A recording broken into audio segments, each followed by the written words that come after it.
Muy buenos días, sea bienvenido a Líderes de Opinión, un programa que analiza los problemas sociales llevados hasta las últimas consecuencias.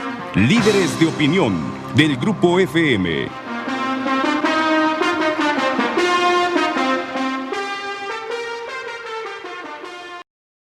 Hola, ¿qué tal? Buenos días. Bienvenidos a su programa Líderes de Opinión.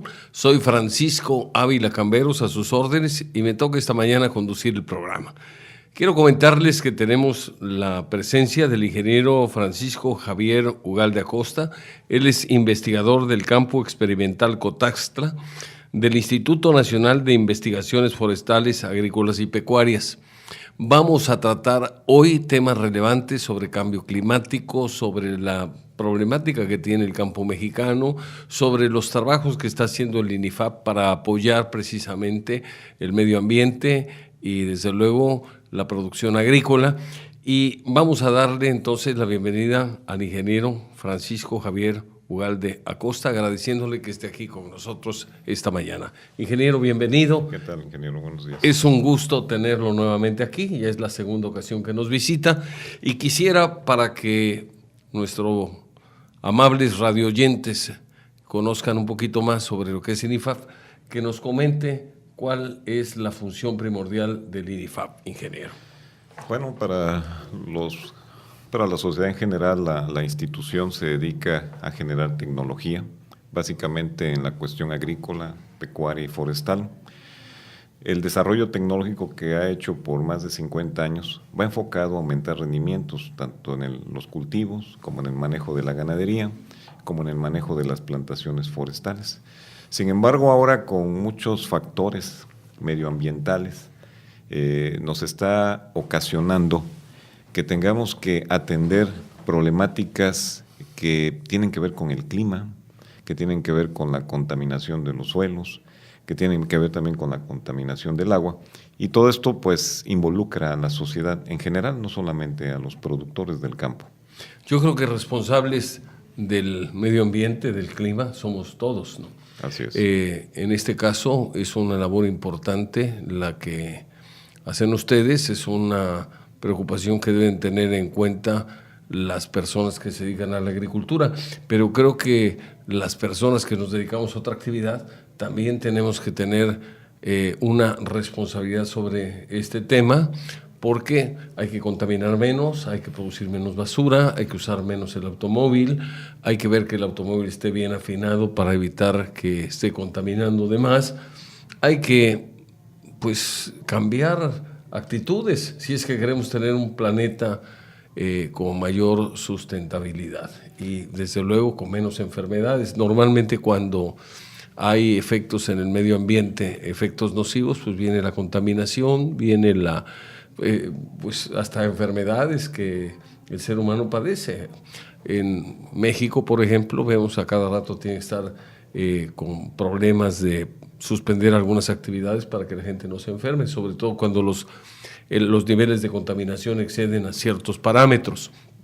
Entonces, la idea de invitarlo es precisamente para que nos platique sobre estos temas, porque me da la impresión que a pesar de tanta información que hay sobre la cuestión del medio ambiente, creo que jamás en la historia se había depredado tanto el medio ambiente como ahora. A pesar de la información, a pesar de que hay muchas personas que están conscientes de que algo debe de hacerse.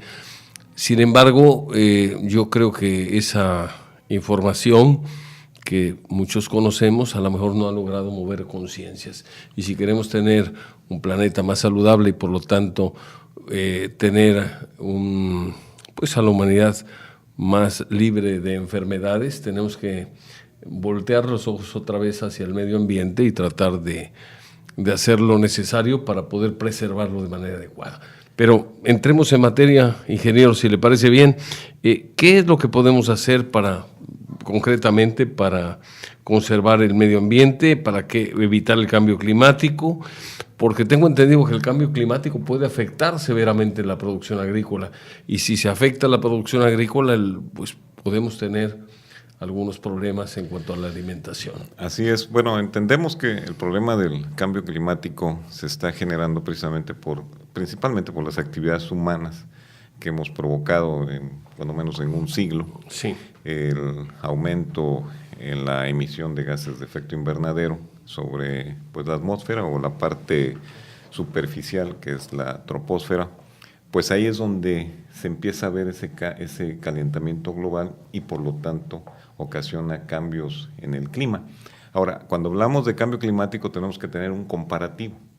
Obviamente la información que se obtiene de las bitácoras de clima que en su momento se empezaron a registrar alrededor de 50 o 60 años, eso nos permite tener comparativos actualmente, o sea, qué estaba sucediendo antes y qué está sucediendo ahora que lo hace diferente.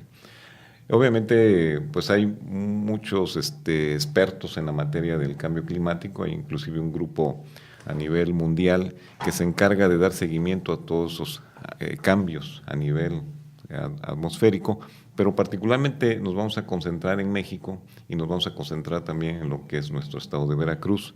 Todas las actividades humanas tienen un efecto directamente sobre el medio ambiente. Y el medio ambiente a veces lo caracterizamos como el campo, el bosque, la selva, pero también es dentro de la misma ciudad. Entonces, hay factores muy claves que nos están ocasionando cambios muy efectivos sobre el cambio, sobre el medio ambiente, que es básicamente la desforestación. Esa es una de las causas, las quemas en los cultivos, como el caso de la caña de azúcar, la quema de rastrojos. Muchos agricultores acostumbran el quemar, este proceso de quema, roza, tumba y quema, que se ha venido haciendo por muchos años. Lo que pasa es que en el aumento de estas superficies, pues eso ocasiona que tengamos que emitir lo que es el dióxido de carbono, que es el que está provocando de alguna manera los aumentos de temperatura en la parte de la superficie de la Tierra. Ingeniero, concretamente, si nos ponemos a analizar las cosas, la desforestación no solamente está provocando cambio climático, está provocando erosión, está provocando asolve de los ríos, está provocando inundaciones. Al asolvarse los ríos, el cauce de los ríos, pues obviamente el agua que pasa por ahí no tiene un área suficiente y tiende a desbordarse. Lamentablemente, a pesar de la información que tenemos, la desforestación se sigue dando. Así es. ¿Cuáles son las razones por las cuales esta práctica tan nociva se continúa realizando, se continúa permitiendo por parte inclusive de las autoridades? Sí, bueno, muchas de quiero comentarles en cuestión de números que existen alrededor de 45.5 millones de hectáreas de bosques y selvas en México. De esas, adicionalmente hay 30 millones de hectáreas dedicadas a la agricultura y 115 millones dedicadas a la ganadería.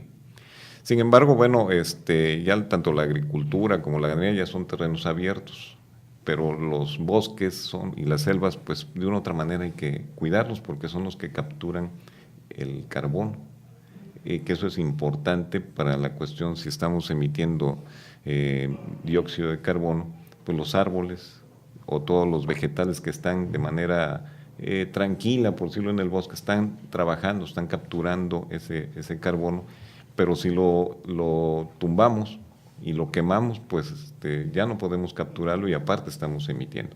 Ahora, ¿por qué se sigue haciendo eso? Bueno, a veces es por la falta de alternativas para los productores.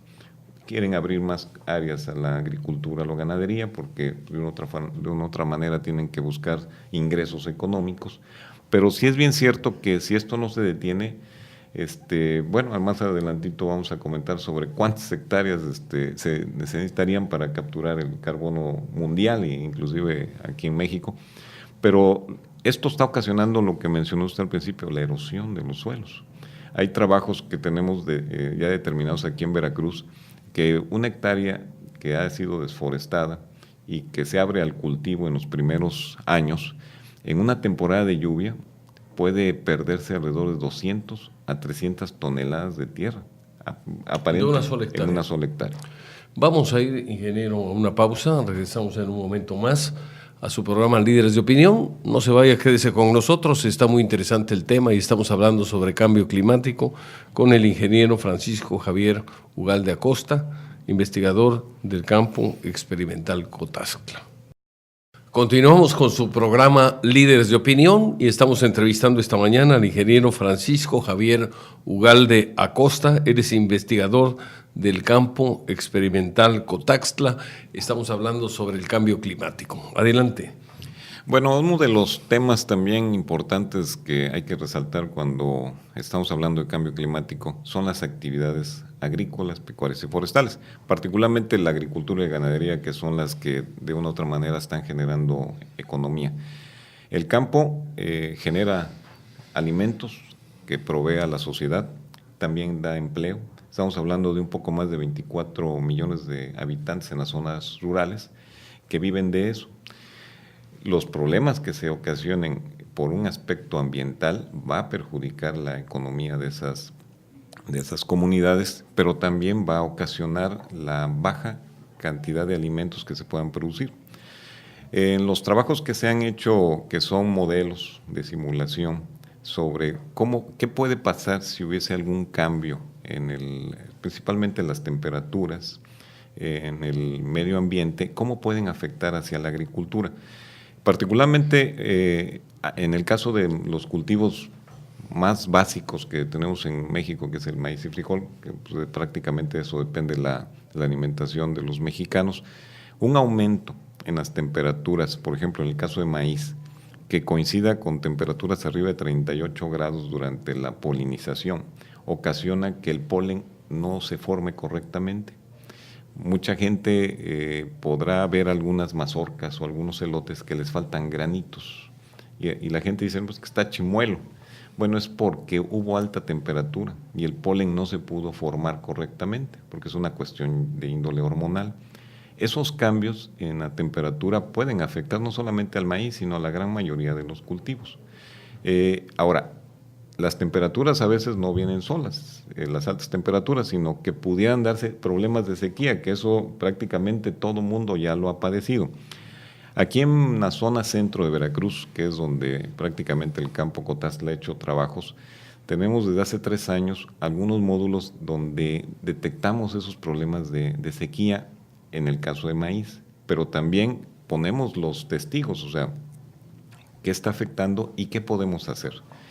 Y hemos notado que las temperaturas y la sequía, que a veces se ha ido de 38 a 42 días, estoy hablando de la sequía interestival, la que ocurre dentro del temporal, que es precisamente la época que la mayoría de la gente siembra, puede provocar un 50 o 60% o hasta el 100% de pérdida de rendimiento, porque no tuvo la oportunidad el material genético de poderse defender ante una situación de la falta de agua, ¿no? Entonces, un daño de producción a causa de altas temperaturas y de sequía principalmente, bueno, pues eso puede ocasionar volúmenes de producción disminuidos en una entidad. No solamente el cambio climático tiene que ver con la agricultura, estamos viendo que hay una relación con el asolve, con las inundaciones, y ese cambio climático se implica además un aumento en la temperatura, tiene que ver con los huracanes. Además, estamos distorsionando todo, no solamente el campo que produce alimentos, estamos afectando también con los asolves, debido a la desforestación, los cauces de los ríos, estamos provocando inundaciones y estamos ayudando de alguna manera a que se produzca un mayor número de huracanes. Sí, de hecho, dentro del pronóstico que emite generalmente la Comisión Nacional del Agua, mucho del aumento del número de estos eventos climáticos que inclusive dicen, bueno, es mayor el número y a veces son más agresivos la presencia de estos huracanes. En la agricultura, obviamente, la presencia de huracanes y de excesos de lluvia en algunas áreas ayuda, pero en otras perjudica, arrasa con todo. Y nos ha tocado en estos monitoreos que hemos hecho con módulos, es que es tanta el agua al principio del ciclo que no nos permite o no le permite a la gente sembrar, o inclusive hay saturación de agua que por lo tanto pues no pueden sembrar, y eso provoca que la gente tenía pensado sembrar en junio, julio y tenga que sembrar después, entonces ya está fuera de siembra, y eso arriesga al cultivo por las altas temperaturas o por falta de agua. Así tenemos en el caso del cultivo de frijol, por ejemplo, que hay problemas de sequía terminal. ¿Por qué? El cultivo se siembra generalmente de humedad residual allá por septiembre, octubre, pero si la lluvia cayó la mayor cantidad antes por efecto de cambio climático, pues le va a faltar agua al cultivo para finalizar. Y por lo tanto necesita uno tener genotipos, en este caso de frijol, que se adapten a esas condiciones. Antes de la plática, pues quería comentarles que, bueno, muchas de las cosas hay que observarlas, hay que ver si esto nos está afectando, pero cómo hacerle, cómo mitigar esos problemas que se pudieran presentar a futuro o los que ya se están presentando actualmente por problemas principalmente de sequía. Ingeniero, leía yo con mucha preocupación un artículo que llegó a mis manos donde hablaba de que las abejas están desapareciendo. Normalmente las abejas, sobre todo las, llamémosle silvestres, las que hay en el campo, no las que tiene un apicultor que las cuida y las protege y las alimenta, pues inclusive se han combatido mucho porque vienen enjambres a las ciudades. Yo no sé si vengan porque es parte del proceso de, a lo mejor, de migración que tienen, o porque al no haber ya en el campo lo suficiente alimento para poder mantenerse, pues buscan las ciudades como a lo mejor como un refugio. Observo también una cosa muy curiosa, aquí frente a la estación hay ya pericos, antes no había, y tengo 50 años de estar viviendo en Veracruz. ¿Esto qué idea nos da de que seguramente al irse agotando el hábitat de estas especies buscan las ciudades? Yo no recuerdo haber visto ardillas en la cantidad que hay ahora en Veracruz, pericos o cotorritas, no sé exactamente qué animal sea, pero los podemos ver aquí enfrente. Entonces, estamos alterando muchas cosas. Y decía yo, el tema de las abejas me preocupa porque estas cumplen una función importante en la polinización. Decía por ahí el artículo que si desaparecen las abejas, puede verse severamente afectada la agricultura en el mundo. Eso quisiera recalcarlo porque cada vez que vemos abejas pensamos en combatirlas, en llamar a los bomberos para que las exterminen o en hacer algo. No estamos haciendo nada para protegerlas. Y leí en el artículo que menciono que tan solo en Estados Unidos, si se suprimiera en un estado, que no recuerdo ahorita cuál es su nombre, pero si es un estado que se dedica a la agricultura, si se suprimiera la labor que hacen las abejas y se tratara de hacer con trabajadores, esa misma labor de polinización costaría $4,000 millones.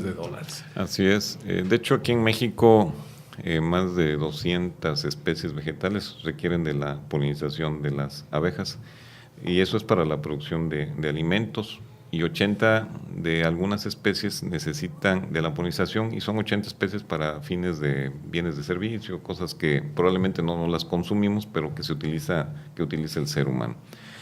Sí, es bien cierto, el problema de las abejas pueden ser afectadas también por el simple hecho de desforestar cualquier área, hace que esas áreas se pierdan, que son sus áreas en este caso de las abejas, de colectar néctar para convertirlo en miel y otros productos que generan las abejas.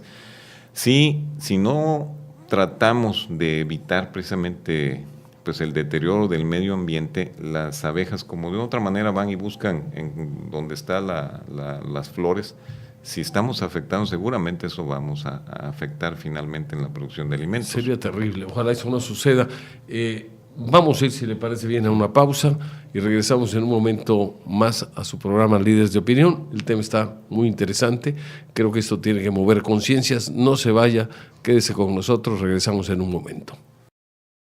Continuamos con su programa Líderes de Opinión. Estamos entrevistando esta mañana al ingeniero Francisco Javier Ugalde Acosta. Él es investigador del Campo Experimental Cotaxtla del Instituto Nacional de Investigaciones Forestales, Agrícolas y Pecuarias. Ingeniero, estábamos hablando sobre el grave problema en que estaría la agricultura si continúan desapareciendo las abejas.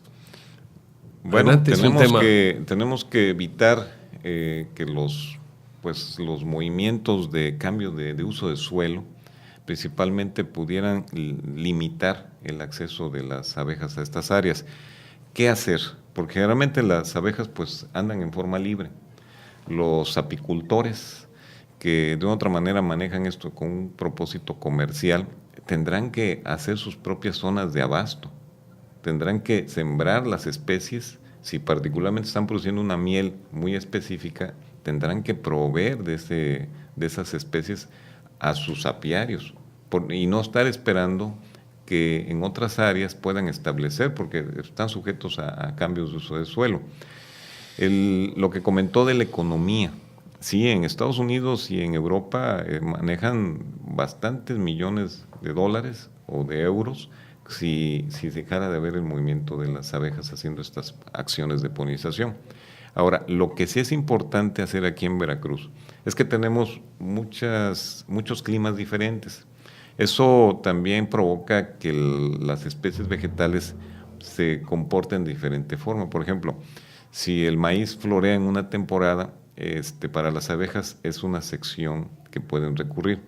Pero hay otros cultivos, hay otras malezas que pudieran ser aportadores de este material que obtienen las abejas.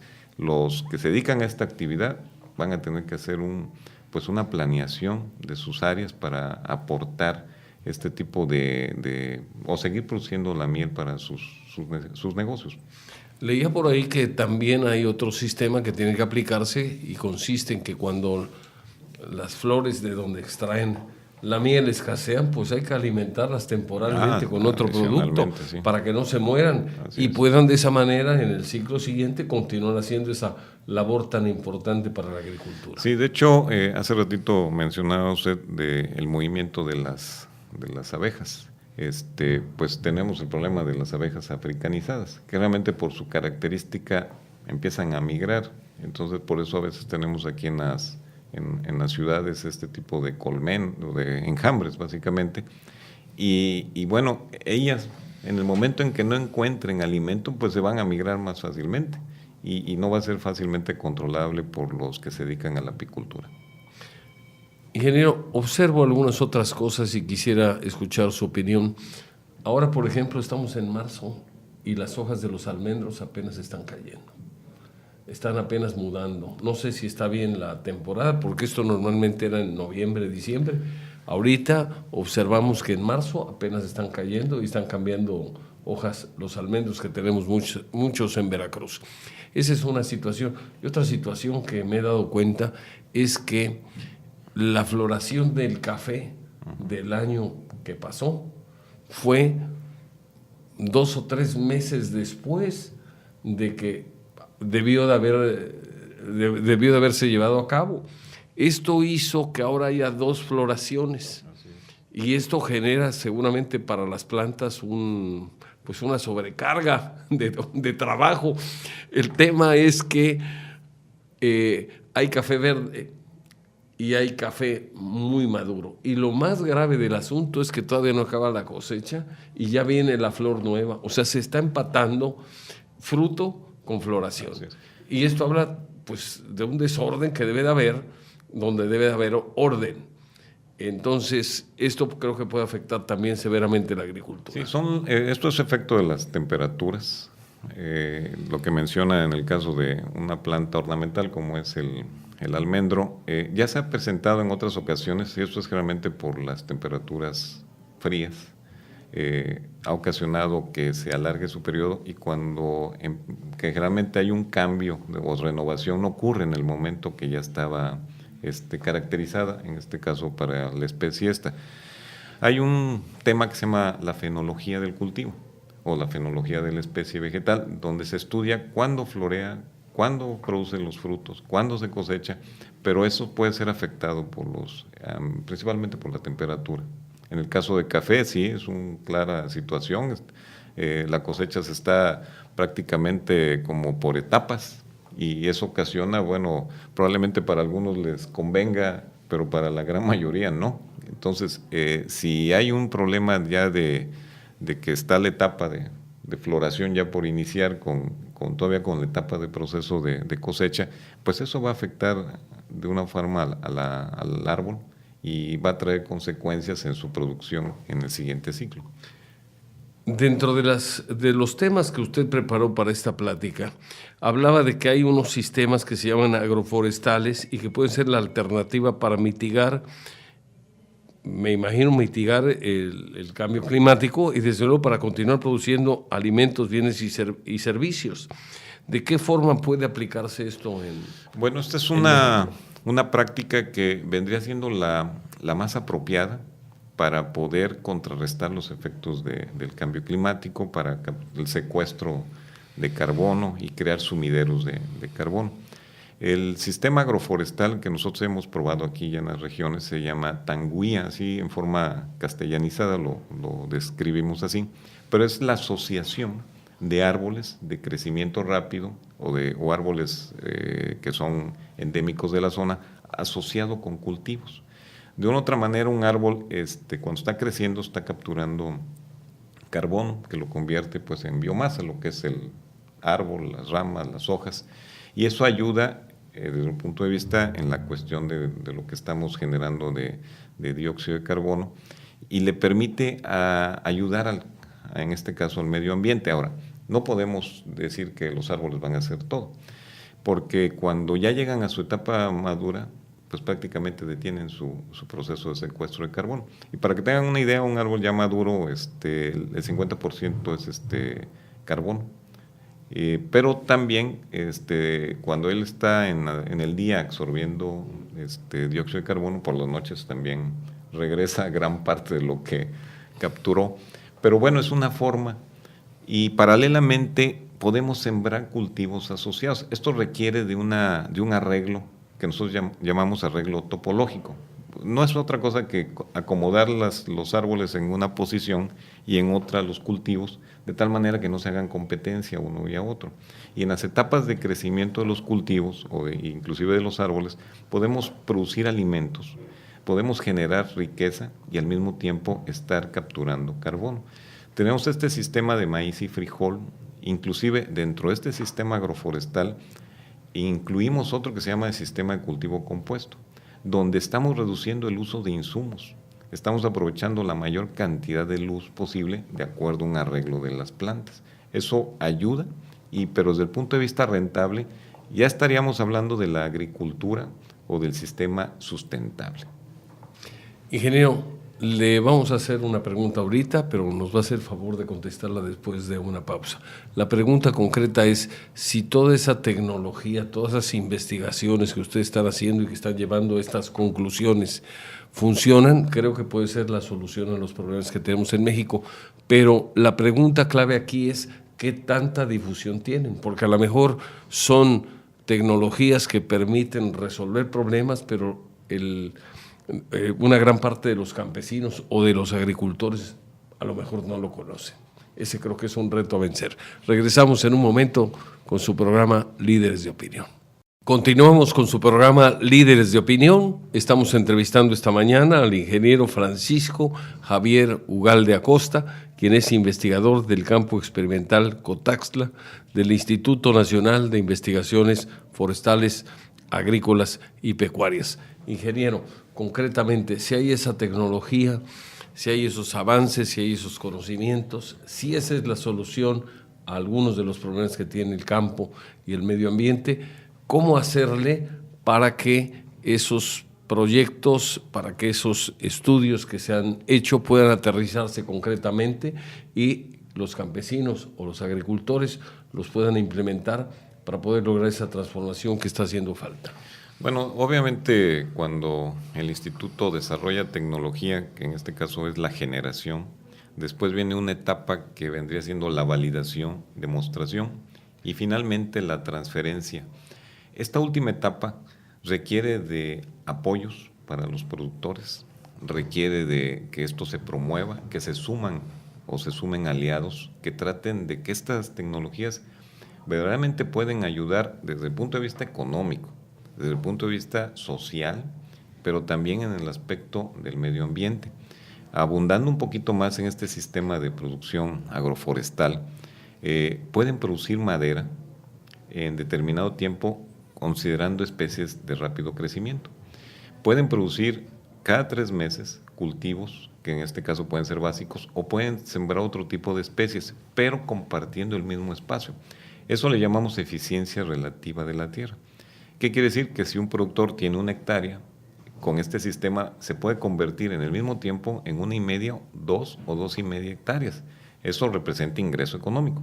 Y ya estamos tocando el tema de la sustentabilidad, porque hacia allá nos debemos ir, hacia la agricultura sustentable, la ganadería sustentable y la actividad forestal. Cuando juntamos dos actividades como la agricultura y la actividad forestal, estamos contribuyendo verdaderamente a mitigar la cuestión del cambio climático. Hay otros números por ahí en cuanto a cuánto captura el maíz en cuestiones de carbono, el frijol, dependiendo de la biomasa que tiene. Pero finalmente todo eso se queda ahí en el suelo y permite que el suelo se mejore, pero lo más importante, evita que ese carbono se despida al medio ambiente. Ahora, la parte esta, ¿cómo compartir ese conocimiento? Mucho de esto lo que hacemos es a través de eventos demostrativos masivos, eventos locales, documentamos a través de folletos, de artículos y tratamos de que esto llegue a la mayor cantidad posible de productores o, en este caso, de los que toman la decisión, porque estas actividades obviamente requieren de inversión y en forma particular yo sí sugeriría que las instituciones de crédito, las instituciones que se dedican al desarrollo rural, destinaran parte de un recurso para que provieran este tipo de actividades, porque pues hasta la fecha no conozco yo donde haya un programa especial donde se pueda combinar este tipo de cosas y exista apoyos hacia los productores. Ahora, la economía de los productores pues no está muy bien como para establecer nuevos proyectos de esta naturaleza. La población rural o los productores están arriba de los 60 años en México. Entonces, este tipo de actividades requiere también de la nueva generación de agricultores. Lo malo que las nuevas generaciones ya no quieren trabajar en el campo. Porque precisamente por la cuestión de la rentabilidad, o sea, no lo ven como un negocio, pero ahí es donde con tecnologías o proyectos de esta naturaleza sí pueden ser negocio. Aquí lo importante es que exista un mecanismo que estimule o que apoye directamente a los pequeños productores, que hacia allá también es el problema, que estamos atomizando mucho la tierra, y que les permita generar ese ingreso para mantenerse a sí mismos o a su misma familia. Comentaba usted esto y me acordaba de un artículo que leí hace muchos años de Mauricio González de la Garza. Este señor era pues una persona que había crecido en la frontera con Estados Unidos, tenía familia del lado americano y del lado mexicano, y decía él, el aire es el mismo de un lado y otro de la frontera, el agua es la misma, la tierra es la misma, pero voy a ver a mis parientes del lado americano, decía él, encuentro los terrenos perfectamente cultivados, perfectamente sembrados, perfectamente dotados de agua, de electricidad, servicios, lo necesario, casas con aire acondicionado. Y del otro lado, en el mismo campo, con el mismo aire, con la misma tierra, vive mi familia del lado mexicano. Y los terrenos, pues, con problemas, no hay crédito, el atraso se nota, el riesgo de que les invadan la tierra de este lado y tengan algún problema ahí con los invasores existe. Entonces, algo hay en nuestro sistema que no ha funcionado. Y esto lleva a la reflexión, porque ¿cómo es posible que en otros países se haya logrado que el campo sea un negocio?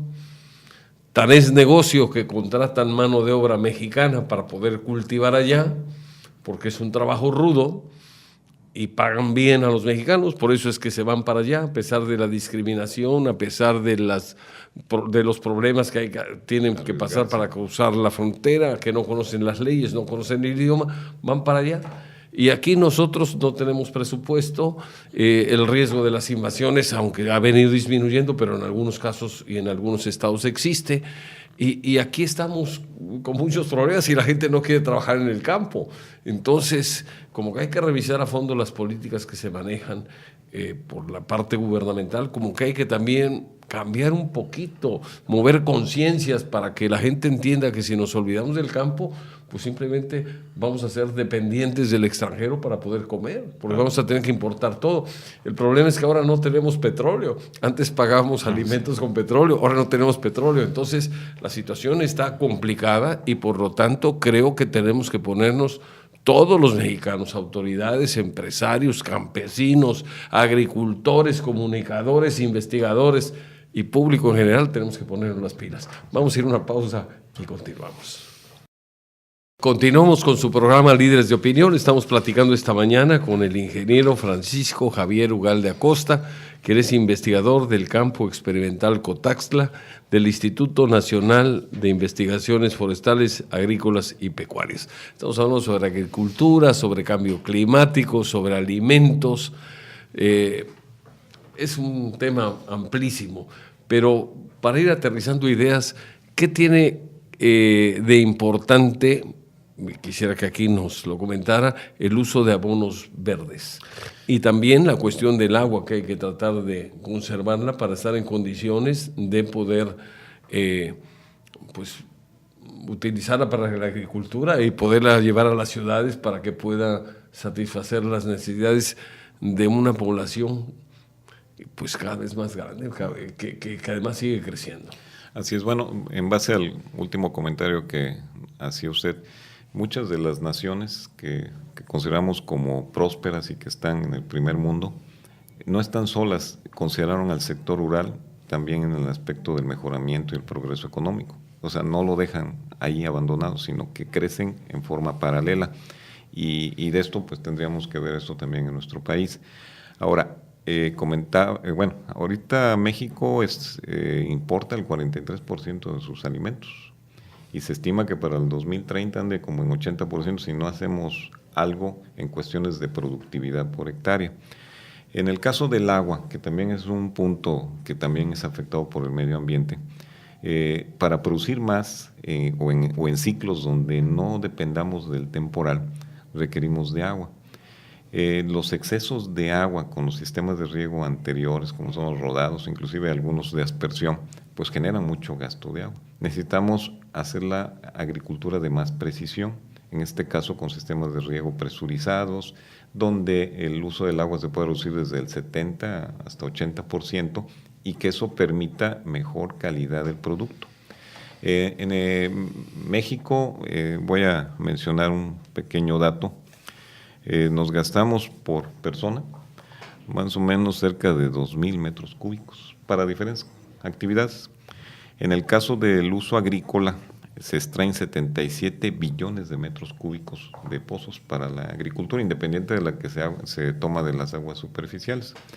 Esto es muchísima agua, pero si la llevamos al contexto de cuánto necesitamos de agua para producir 1 kilo de maíz, estamos hablando de cerca de 800 litros de agua para producir 1 kilo de maíz. O sea, es mucha agua para producir tan solo una pequeña porción. ¿Qué tenemos que hacer ahí? Tenemos que tener genotipos de maíz que sean eficientes en el uso de agua, pero y que produzcan sin afectar pues la productividad. Quiero comentar, por ejemplo, que en el campo experimental Cotaxtla tenemos un híbrido que se le detectó tolerancia de hasta de 35 o 40 días de soportar sequía. Eso ayuda de una otra manera porque la gran mayoría de los maíces no la pueden soportar y puede haber una diferencia de producir en 4 o 5 toneladas cuando un problema de sequía le puede ocasionar 1,5 o 2 toneladas como máximo o prácticamente nada. En el caso de los sistemas de irrigación hay una alternativa que vendría siendo los sistemas de goteo. Estos han ayudado en la disminución de agua y esto podría ser una alternativa porque tan solo Veracruz pues tenemos mucha agua, se pierde mucha agua por los sistemas o por los ríos y no la estamos sabiendo aprovechar correctamente. En el caso de los abonos verdes, Cuando hablamos de abonos, pensamos en los fertilizantes, que la mayoría son sintéticos, y esos pues provocan también daño en el aspecto de contaminación del suelo y del agua. Para producirlos pues se requiere de mucha energía, que también eso contribuye al caso de la emisión de gases de efecto invernadero.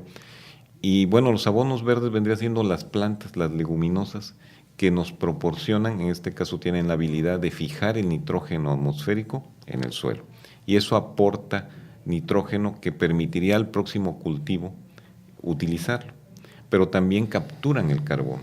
Y esas son ventajas que para los productores y los ganaderos podrían ser útiles. Hace falta que la gente lo entienda y lo incorpore a sus actividades, a sus rotaciones de cultivo, porque no hay otra forma, ingeniero, si no hacemos el uso o aplicamos la tecnología, va a estar difícil que podamos tener buenos rendimientos y que no podamos detener este problema de los efectos ambientales.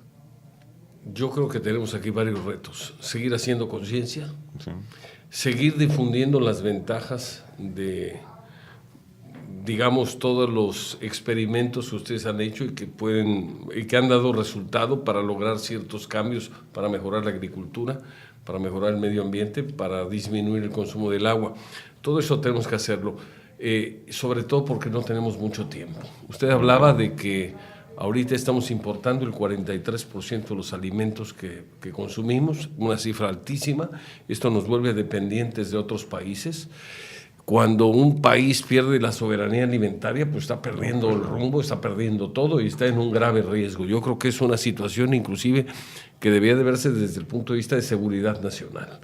Y otro tema que decía usted que en cierto número de años, quisiera que nos repitiera, podemos llegar, si no hay un cambio drástico en esto, podemos llegar a requerir del 80%. 2030 se 2030 estima. estamos a la vuelta de la esquina. Claro, claro, poco tiempo. Poco tiempo. Si no hacemos algo en la cuestión de elevar la productividad de manera sustentable, no se trata tampoco de que vamos a abrir más tierras al cultivo, vamos a desforestar, o sea, a cambio de, tenemos que ser más ingeniosos y en la aplicación de tecnologías que sean más sustentables.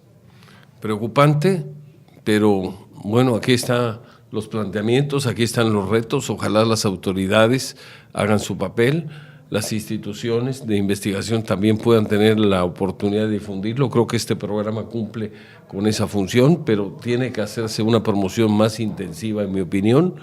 Y ojalá esto nos motive para cambiar, para mejorar, para exigir que que las autoridades vuelvan los ojos hacia el campo. No es posible que se utilicen muchísimos recursos en actividades que tienen que ver con elecciones, con partidos políticos, etcétera, cuando hay que dirigir más recursos al campo. Pero además lo quiero aclarar, bien dirigidos a los verdaderos productores, porque de lo contrario parte del presupuesto se pierde entre los líderes, entre los grillos, entre gente que simula una actividad para sacar provecho. Lamentablemente estamos en un país donde pues sabemos perfectamente que muchos de los recursos no llegan donde deberían de llegar, y a veces de cada peso que sale de las arcas públicas para poder apoyar algunas actividades muy importantes para el país, pues a lo mejor parte se pierde en el camino de la ineficiencia, de la corrupción, del saqueo y de otras lacras que padecemos. Como para reflexionar sobre el tema y para pedirle al ingeniero, porque el tiempo es nuestro enemigo, que nos dé una conclusión y que no nos vaya a espantar mucho. No, de hecho, la preocupación creo que para todos de estos cambios ambientales, particularmente nosotros lo hemos sufrido con las cuestiones de que llevamos una bitácora climática cuando llevamos los trabajos de campo, pues sí nos damos cuenta de padecer 40 o 30 y tantos días de sequía en un cultivo, pues cuando consideramos que antes no pasaba así tan en forma constante. Eso nos preocupa y de otra manera nos obliga a ofrecer otro tipo de correcciones o de modificaciones al sistema. Y bueno, para la sociedad en general, pues tenemos que actuar todo lo que podamos evitar de que genere emisión de gases de efecto invernadero, pues tendremos que ser más comprensibles, de evitar este tipo de cosas, porque todo el mundo tiene que hacer su trabajo, tanto en campo como en las ciudades, para que esto no se siga haciendo más grave, ¿no? Pues ojalá logremos cambiar conciencias. No hay mucho tiempo. Recuerdo una película que se llama Cuando el destino nos alcance, donde se acababan los alimentos y bueno, era dramática porque se acababan los alimentos y la humanidad tenía que comer un producto, unas galletas que se llamaban Soylent Green. Y al final descubren que el Soylent Green era gente. Sí. A los muertos los procesaban, medio tétrico, pero bueno, así era, y los volvían galletas para alimentar a la humanidad. Bueno, pues esperemos que les haya gustado el programa, que les haya gustado la entrevista que hicimos y sobre todo que les haya motivado a hacer todos, no nada más las autoridades, no nada más los investigadores, sino todos los ciudadanos, hagamos algo por preservar nuestro planeta, por evitar las emisiones que causan contaminación, para tener un medio ambiente más sustentable, donde la agricultura pueda desarrollarse adecuadamente y tengamos un mejor nivel de vida y tengamos los alimentos necesarios para que el país pueda seguir desarrollándose y creciéndose. Muchísimas gracias, ingeniero. Gracias, ingeniero. Muy amable. Su visita y esperamos que ustedes hayan disfrutado el programa. Les agradecemos que nos hayan escuchado y nos vemos Dios mediante el próximo sábado. Muchas gracias y que tengan un feliz fin de semana.